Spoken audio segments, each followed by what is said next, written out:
Ukraine সংঘাতের সম্মুখ সারিতে রাজনৈতিক কথা চালাচালির চেয়ে সামরিক বাস্তবতাই এখন বেশি স্পষ্ট হয়ে উঠেছে।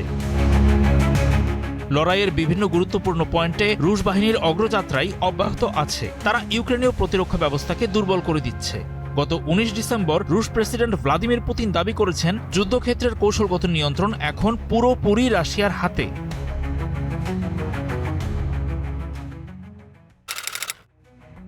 কুপিয়ানস্ক শহরে রুশ সেনাবাহিনী কিছুটা চ্যালেঞ্জের সম্মুখীন হলেও কৌশলগত অবস্থানে এগিয়ে আছে।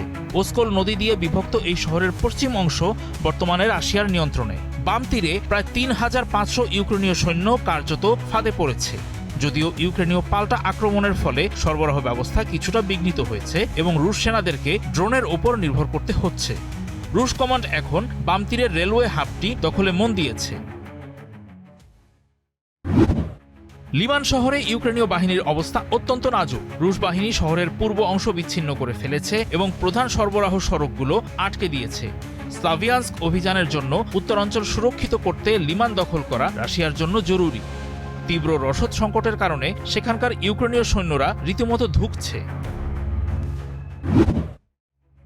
11 ডিসেম্বর সেভার্স্ক শহরটি রুশ বাহিনী খুব দ্রুততার সঙ্গে মুক্ত করে। শহরের প্রধান প্রবেশ পথগুলোর নিয়ন্ত্রণ নেয়ার পর ইউক্রেনীয়রা বড় কোনো আত্মঘাতী প্রতিরোধ না গড়ে পিছু হটেছে। এক্সট্রিম মশার কয়েল প্ল্যান্ট ফাইবার দিয়ে তৈরি, ডেঙ্গু চিকুনগুনিয়া বাহি সহ যে কোনো মশার বিরুদ্ধে দেয় এক্সট্রিম সুরক্ষা। সেভার্স্কের এই পতন ইউক্রেনের প্রধান সামরিক ঘাঁটি স্লাভিয়ানস্ক ক্রামাতোরস্ক নগর অঞ্চলের পথ খুলে দিয়েছে।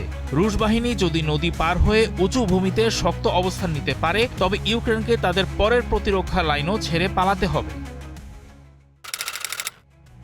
ডনবাসের দ্বিতীয় জনবহুল এলাকা পোক্রোভস্ক মির্নোগ্রাদ সেক্টরে তো ইউক্রেনের শেষ রক্ষা হয়নি। নভেম্বরের শেষ দিকে পোক্রোভস্ক সম্পূর্ণভাবে রাশিয়ার নিয়ন্ত্রণে আসে। এর ফলে মির্নোগ্রাদে থাকা ইউক্রেনীয় সেনাদলটি মারিউপোলের পর সবচেয়ে বড় ঘেরাওয়ের মুখে পড়ে।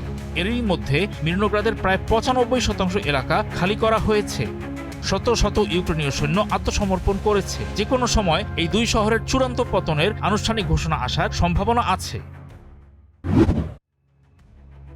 জাপোরিজিয়া অঞ্চলের গুলাইপোল ফ্রন্টে রুশ বাহিনীর অগ্রগতি সবচেয়ে বেশি চমকপ্রদ। কোনো বড় ধরনের লড়াই ছাড়াই রুশ সৈন্যরা গাইচুর নদীর পূর্ব তীর এবং 30 কিলোমিটার ফ্রন্ট জুড়ে প্রায় 15 কিলোমিটার এগিয়ে গেছে। বর্তমানে গুলাইপোল শহরের কেন্দ্রে তীব্র লড়াই চলছে। ইউক্রেনীয় সৈন্যদের রসদ ও সৈন্য পাঠানোর একমাত্র রাস্তাটি রুশ গোলন্দাজ বাহিনীর নিয়ন্ত্রণে থাকায় সেখানে থাকা ইউক্রেনীয় সৈন্যরা আটকা পড়েছে।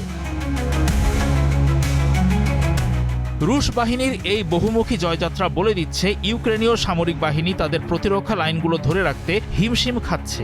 বিশেষ করে ডনবাস ও জাপোরিজিয়া অঞ্চলে রাশিয়ার এই কৌশলগত সাফল্যগুলো সংঘাতের ভবিষ্যৎ গতি প্রকৃতি ঠিক করে দেবে বলে মনে হচ্ছে।